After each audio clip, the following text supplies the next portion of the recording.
ഇമാം ഷാബി റളിയല്ലാഹു അൻഹു പറയുന്ന വാക്ക് നമ്മുടെ സദസ്സായതുകൊണ്ട് ഞാൻ പറയാണ്. നമ്മൾ പബ്ലിക്കായിട്ട് റോഡ് സൈഡ് എന്നൊക്കെ പറയുകയാണെങ്കിൽ ഇതൊന്നും പറയില്ല.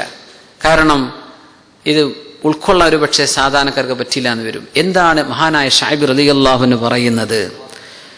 വലഖദ് കരിഹ ശഅബി റഹിമഹുല്ലാഹ്. ഇമാം ഷഅബി റളിയല്ലാഹു അൻഹു കറാഹത്താണ് എന്ന് പറഞ്ഞു. കറാഹത്ത് എന്ന് പറഞ്ഞാൽ എന്താ? ഒഴിവാക്കിയാൽ കൂലി കിട്ടും, ചെയ്താൽ കുറ്റൊന്നുമില്ല, പക്ഷെ അള്ളാഹ്ക്ക് അത് ഇഷ്ടമല്ല. എന്താണ് കറാഹത്ത്? അൻ യുദീമ റജുലു, ഒരു മനുഷ്യൻ നിൽക്കാതെ നോക്കുക, ഇലാ ഇബ്നതിഹി, പ്രായപൂർത്തിയായ തന്റെ മകളിലേക്ക്, ഔ ഉമ്മിഹി, തന്റെ ഉമ്മയിലേക്ക്, ഔ ഉഖ്തിഹി, അല്ലെങ്കിൽ തന്റെ സഹോദരിയിലേക്ക്. അങ്ങനെ നോക്കുക, അത് വേണ്ട. എന്തേ? നമ്മൾ പറയണ്ടല്ലോ, പത്രത്തിൽ നടക്കണമെന്ന് നമ്മൾ പറഞ്ഞ് ഈ സദസ്സിനെ മലിനപ്പെടുത്തണ്ടല്ലോ, പിശാച് വരും. അത് കറാഹത്താണെന്ന് ഇമാമുന ശഅബി റഹിമഹുല്ലാഹ് പറഞ്ഞിട്ടുണ്ട്. ഈ സദസ്സിലേക്ക് ഞാൻ ഇൽമ് കൈമാറുകയാണ്, പിന്നെ ബാക്കിയുള്ളതൊക്കെ മനസ്സിലാക്കാൻ എളുപ്പമാണ്. ഒന്നും ഉണ്ടായിട്ടല്ല, ഇങ്ങനെ തുറച്ചു നോക്കുക, അത് വേണ്ട. സ്വന്തം ഉമ്മയാണ്, പെങ്ങളാണ്, സ്വന്തം പ്രായപൂർത്തിയെത്തിയ മകളാണ്, എന്നാൽ പോലും വാപ്പക്കത് കറാഹത്താണെന്ന് ഇമാമുന ശഅബി റളിയല്ലാഹു അൻഹു പറഞ്ഞിട്ടുണ്ട്. കാരണം അത് ശഹ്വത്തിലേക്ക് മനുഷ്യനെ കൊണ്ടുപോകും. ലോകത്ത് നടക്കുന്നത് എന്തൊക്കെയാ ലോകത്ത് സംഭവിച്ചുകൊണ്ടിരിക്കുക, നമ്മളത് പറയണ്ടല്ലോ. അതൊക്കെ ഇതിന്റെ വഴികളിലേക്ക് ചെന്നു ചേരാം. സുബ്ഹാനല്ലാഹ്. വയഹ്ഫളൂ ഫുറൂജഹും, ഫർജുകളെ സൂക്ഷിക്കണമെന്നും അല്ലാഹു സുബ്ഹാനഹു വ തആല കൽപ്പിക്കുകയാണ്. ഫർജുകളെ സൂക്ഷിക്കണം. എന്തെന്ന്? സിനയിൽ നിന്ന് സൂക്ഷിക്കണം. വ്യഭിചാരം മനുഷ്യനിൽ നിന്ന് ഉണ്ടായിക്കൂടാ, വ്യഭിചാരം ഉണ്ടായിക്കൂടാ. ബഹ്സ് ഇബ്നു ഹകീം ഇബ്നു മുആവിയ അൽ-ഖുശരി റളിയല്ലാഹു അൻഹു അൻ അബീഹി അൻ ജദ്ദിഹി റളിയല്ലാഹു അൻഹുമാ ഖാൽ ഖുൽതു യാ റസൂലല്ലാഹ്, ഞാൻ ചോദിച്ചു അല്ലാഹുവിന്റെ റസൂലേ, ഔറാതുനാ മാ നഅതി മിൻഹാ വമാ നദർ, നബി തങ്ങളെ സല്ലല്ലാഹു അലൈഹി വസല്ലം, ഞങ്ങളുടെ ഔറത്തിൽ നിന്ന് ഞങ്ങൾക്ക് എന്തൊക്കെയാണ് അനുവദിക്കപ്പെട്ടത്, എന്തൊക്കെയാണ് അനുവദിക്കപ്പെടാത്തത്? ഞങ്ങളുടെ ഔറത്തിൽ നിന്ന് എന്തൊക്കെയാ ഞങ്ങൾക്ക് അനുവദിക്കപ്പെട്ടത്? ഒരാൾ കാണാൻ പറ്റുന്നത്, കാണാൻ പറ്റാത്തത് എന്താണ്? നമുക്കൊക്കെ ശരിക്കും ജീവിതത്തിൽ പകർത്തേണ്ട ഒരു ഹദീസാണ്, ഒരു ആശയമാണ് ഈ പറയുന്നത്. റസൂലുള്ളാഹി സ്വല്ലല്ലാഹു അലൈഹി വസല്ലം പറഞ്ഞു, യഹ്ഫൽ ഔറതക്, നിന്റെ ഔറത്ത് നീ സൂക്ഷിക്കണം, ഇല്ലാ മിൻ സൗജതിക്, നിന്റെ ഭാര്യയിൽ നിന്നൊഴികെ. നിന്റെ ഭാര്യയ്ക്ക് നിന്റെ ഔറത്ത് കാണാം. ഔമാ മലക്കത്ത് യമീനുക്, അടിമ സമ്പ്രദായം ഉണ്ടായിരുന്ന സമയം അടിമ സ്ത്രീ എന്നതില്ല, ഭാര്യ മാത്രം നമുക്ക് മനസ്സിലാക്കാം. നിന്റെ ഭാര്യയുടെ മുമ്പിൽ നിന്റെ ഔറത്ത് നിനക്ക് വെളിവാക്കാം. ഖാല, ആ മനുഷ്യൻ ചോദിച്ചു, അർറജുലു യകൂനു മഅർ റജുൽ, ഒരു പുരുഷൻ മറ്റൊരു പുരുഷന്റെ കൂടെ ആയിരിക്കുമ്പോ, ഒരു പുരുഷന് മറ്റൊരു പുരുഷന്റെ ഔറത്ത് കണ്ടാൽ എന്തെങ്കിലും കുഴപ്പമുണ്ടോ നബിയെ എന്ന് ചോദിക്കുന്നു റസൂലുള്ളാഹി സ്വല്ലല്ലാഹു അലൈഹി വസല്ലം. ഇനിസ്തതഅത അല്ലാ യറാഹാ ഫഫഅൽ, പുരുഷനും കൂടെയാണ്, ഒരു പുരുഷന്റെ ഔറത്ത് മറ്റൊരു പുരുഷനാണ് അരികത്തുള്ളത് എന്ന് വിചാരിക്കുന്നു. ഫോർ എക്സാമ്പിൾ, നമ്മൾ പബ്ലിക് ബീച്ചിലേക്ക് കുളിക്കാൻ പോയി എന്ന് വിചാരിക്കുക. മുട്ടുപൂക്കളിന്റെ ഇടയിലുള്ളത് എന്താണ്? ഔറത്താണ്. അവിടെ പുരുഷന്മാർ മാത്രം കുളിക്കുന്ന സ്ഥലമാണെന്ന് വിചാരിക്കുക, പെണ്ണുങ്ങളൊക്കെ പോകട്ടെ. അങ്ങനെ ഇരിക്കുന്ന സമയത്ത് കാണാൻ പറ്റുമോ? മുട്ടുപൂക്കിന് ട്രൗസറൊക്കെ ഇട്ടിട്ടുണ്ട്, ശരിയാണ്. പക്ഷേ മാബൈന സുറത്തി വറുക്ബ, മുട്ടുപൂക്കളിന്റെ ഇടയിൽ ഏതെങ്കിലും സ്ഥലം ഓപ്പൺ ആണെങ്കിൽ അത് ഔറത്താണ്. കാൽ മുട്ടുവരെ ഔറത്തല്ലേ പുരുഷനെ സംബന്ധിച്ചിടത്തോളം? എന്താണ് വിധങ്ങളെ ഇതിന്റെ വിധി എന്ന് ചോദിക്കുന്നു. ഇതൊക്കെ നമുക്ക് വേണ്ടി അള്ളാഹു ചോദിപ്പിക്കാൻ അവിടെ തനിയായികളെ കൊണ്ട് റസൂലുള്ളാഹി സ്വല്ലല്ലാഹു അലൈഹി വസല്ലം തങ്ങളുടെ സ്വഹാബത്തിനെ കൊണ്ട് തങ്ങൾ പറഞ്ഞു, ഇനിസ്തതഅത അല്ലാ യറാഹാ ഫഫഅൽ, അത് നോക്കാതെ നിനക്ക് നിൽക്കാൻ കഴിയുമെങ്കിൽ നീ അതാണ് ചെയ്യേണ്ടത്. പുരുഷന്റെ ഔറത്ത് തന്നെയാണ്, പക്ഷേ അതുപോലും നീ നോക്കല്ലേ എന്ന് റസൂലുള്ളാഹി സ്വല്ലല്ലാഹു അലൈഹി വസല്ലം. സുബ്ഹാനല്ലാഹ്. ഖുൽതു, ചോദ്യകർത്താവ് പറയാൻ, അർറജുലു യകൂനു ഖാലിയ, എന്നാ പിന്നെ നിബിതങ്ങളെ പറഞ്ഞു തരൂ, ഒരാൾ ഒറ്റക്കാണ്, ഒരു റൂമിൽ ഒറ്റക്കാണ്, എന്നാ പിന്നെ തുണിനെ കഴിച്ചിടാൻ പറ്റുമോ? ഇതാണ് ചോദ്യം. യകൂനു ഖാലിയ, ആരും കാണാനില്ല, എന്നാ പിന്നെ ഔറത്ത് കണ്ട കുഴപ്പമുണ്ടോ? ചോദ്യം. അല്ലാഹു അഹഖു അൻ യസ്തഹിയാ മിൻഹു മിനന്നാസ്, ജനങ്ങളെക്കാളും ലജ്ജിക്കേണ്ടത് നീ അല്ലാഹുവിൽ നിന്നല്ലയോ? റസൂലുള്ളാഹി സ്വല്ലല്ലാഹു അലൈഹി വസല്ലം. എന്നാലൊരു തുണി എടുത്തിട്ട് മറച്ചിട്ട് ട്രൗസർ മാറ്റിയാൽ മതി, പാൻസ് മാറ്റിയാൽ മതി. ഒരാൾ ഒറ്റക്കാണ്, എന്നാ പിന്നെ എന്നാലും വേണ്ട. നമ്മൾ കുളിക്കുന്ന സമയത്തൊക്കെ ശ്രദ്ധിക്കണം. ഒന്നും ഉടുക്കാതെ കുളിക്കുന്ന ആൾക്കാരുണ്ടാവും. അങ്ങനെ അത് ഉടുത്തിട്ട് ശരീരം മറച്ചുകൊണ്ട് ഇനി ഹമ്മാമിലേക്ക് പബ്ലിക് ബാത്റൂമുകൾ ഉപയോഗിച്ചിരുന്നൊരു കാലമാണ് അന്ന് ഷാമിൽ, അന്നത്തെ സിറിയയിലും ചില ഘട്ടങ്ങളിൽ മദീനയുടെ ചില ഭാഗത്തൊക്കെ ഉണ്ടായിരുന്നു. ഇന്നത്തെ നമ്മൾ സ്പാ എന്നൊക്കെ പറയുന്ന മസാജ് സെന്ററുകളൊക്കെ ഉണ്ടല്ലോ, അതുമായി തുലനം ചെയ്യാൻ പറ്റുന്ന സംഗതി അന്നുണ്ടായിരുന്നു. അവരതിന്റെ പേര് വെച്ചത് ഹമ്മാം എന്നാണ്. ടോയ്ലറ്റിനൊക്കെ നമ്മൾ ഹമ്മാം എന്ന് പറയും, പക്ഷെ ഇപ്പൊ പറയുന്ന ഹമ്മാം അതല്ല. ഇൻഷാ അല്ലാഹ് അതിന് ചില നിയമങ്ങൾ പറഞ്ഞിട്ടുണ്ട്, അത് പാടില്ലെന്ന് പോലും പറഞ്ഞിട്ടുണ്ട്.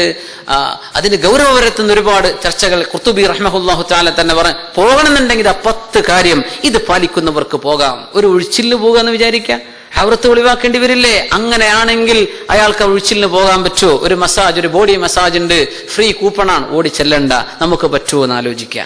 എന്തൊക്കെയാണ് ഇതിന്റെ നിയമങ്ങൾ നമ്മൾ ഇൻഷാ അല്ലാഹ് മനസ്സിലാക്കാൻ വേണ്ടി പോവാണ്.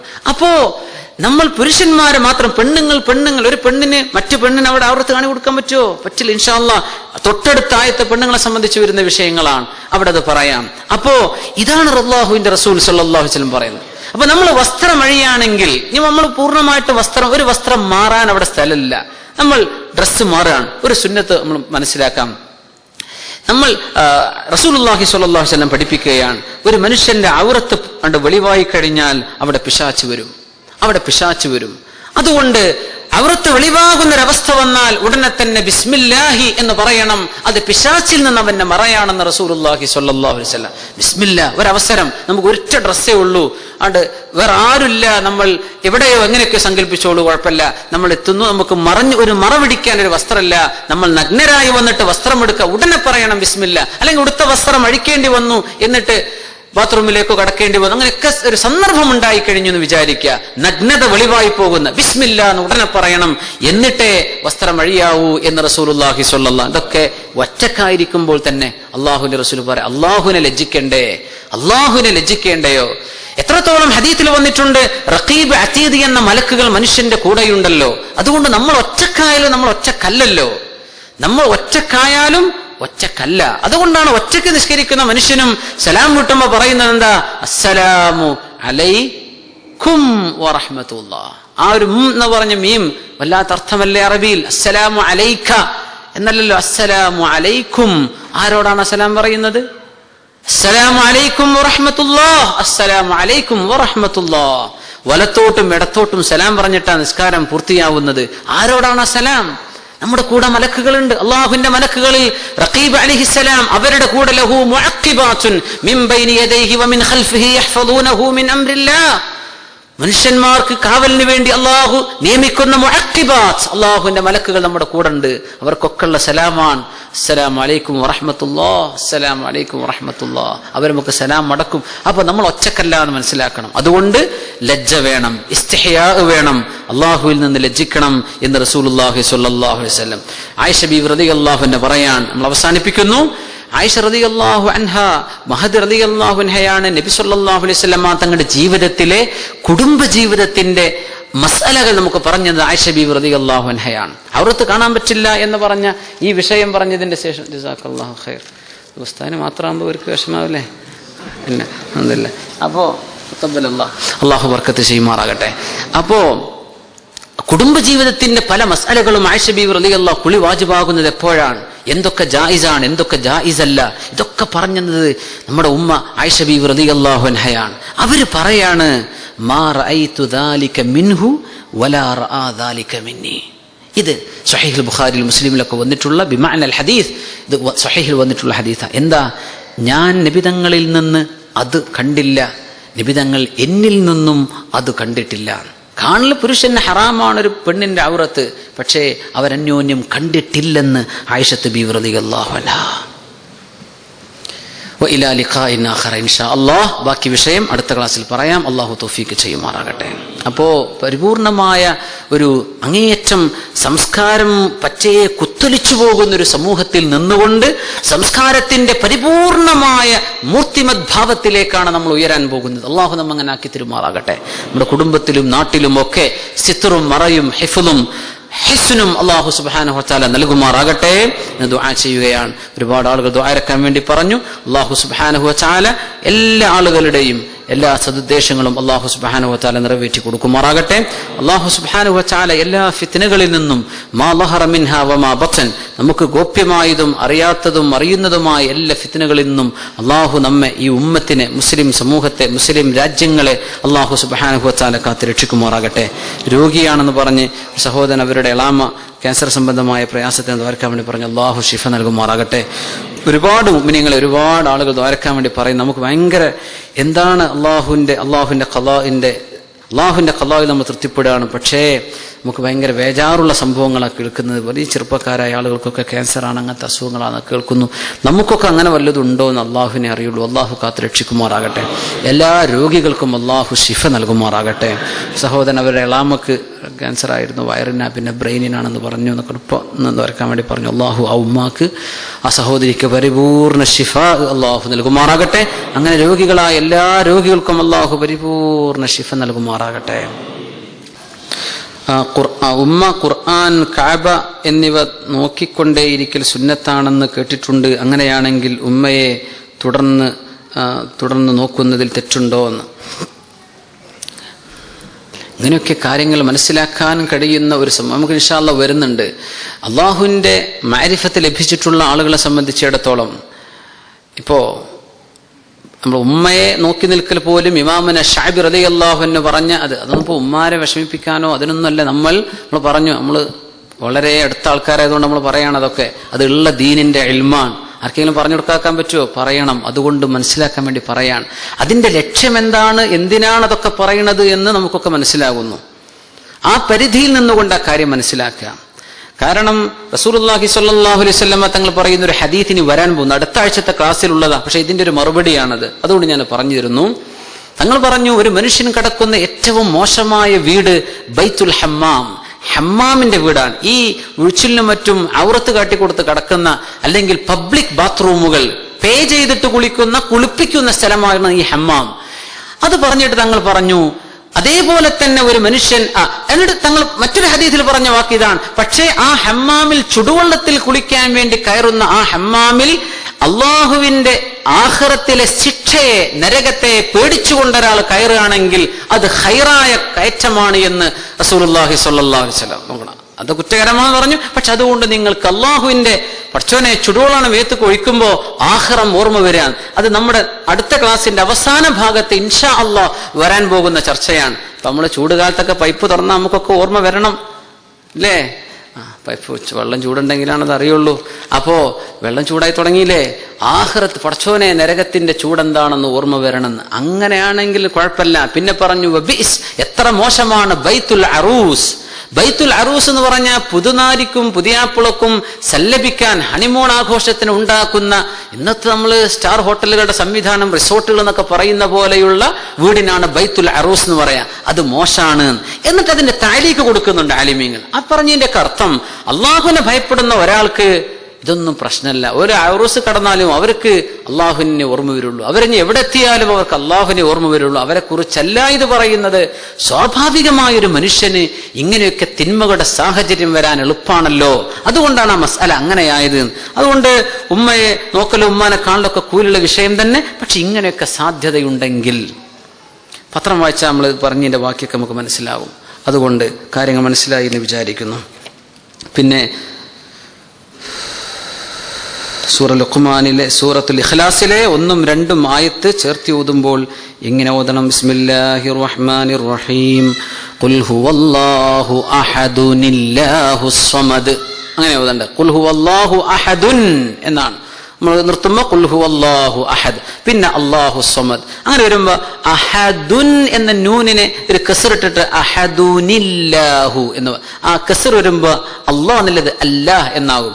ഖുൽ ഹുവല്ലാഹു അഹദുനില്ലാഹുസ് സമദ്. അങ്ങനെയാണ് ഓതേണ്ടത്. ഇൻഷാ അല്ലാഹ് ഖുർആനൊക്കെ ഓതാൻ അല്ലാഹു തൗഫീഖ് ചെയ്യുമാറാകട്ടെ. പിന്നെ ഒരു സഹോദരി വളരെ അവരുടെ ജ്യേഷ്ഠൻ്റെ ഭാര്യ പ്രസവാനന്തരം കുട്ടിക്ക് പാലെടുക്കാൻ പോലും കഴിയാത്ത വിഷമത്തിനുള്ള അള്ളാഹു സഹോദരിക്ക് പരിപൂർണ ശിഫ നൽകുമാറാകട്ടെ, അള്ളാഹു ആഫിയത്ത് നൽകുമാറാകട്ടെ.